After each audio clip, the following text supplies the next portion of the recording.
Flaxseed জেলটা আজকে খেয়েই নিলাম, ভাবলাম বেশি উপকার হবে। না না, কি ভাবছো, জোকস অ্যাপার্ট। তো আমি আজকে ফ্ল্যাক্সিড জেল একটু অ্যাপ্লাই করব। চুলের অবস্থা মারাত্মক খারাপ ছিল। তো প্রথমে আমি জল গরম বসিয়ে নিয়ে ওর মধ্যে ফ্ল্যাক্সিড জেল একে একে মেথি আর একটু কালো জিরে দিয়ে দিয়েছি। অ্যাকচুয়ালি এটা একটা হেয়ার প্রোটিন প্যাক টাইপের, অ্যাপ্লাই করে দেখতে পারো যাদের খুব হেয়ার ফল হচ্ছে। যখন দেখবে একটু জেলি জেলি মতন হয়ে গেছে তখনই এটা নামিয়ে ছেঁকে নিতে হবে। আমি এখানে কাপড়ের সাহায্যে ছেঁকেছি।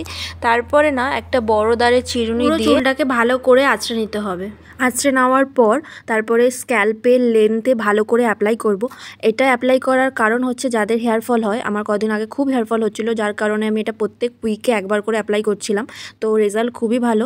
আমি এর আগেও অনেকবার ইউজ করেছি, অনেক বছর ধরেই আমি এটা ইউজ করি। সবসময় তো স্পা ক্রিম ইউজ করা সম্ভব হয় না, তো এটা একবার ইউজ করে দেখতে পারো। অ্যাপ্লাই করা হয়ে গেলে একটা খোপা করে 15 মিনিট মতন আমি ওয়েট করি।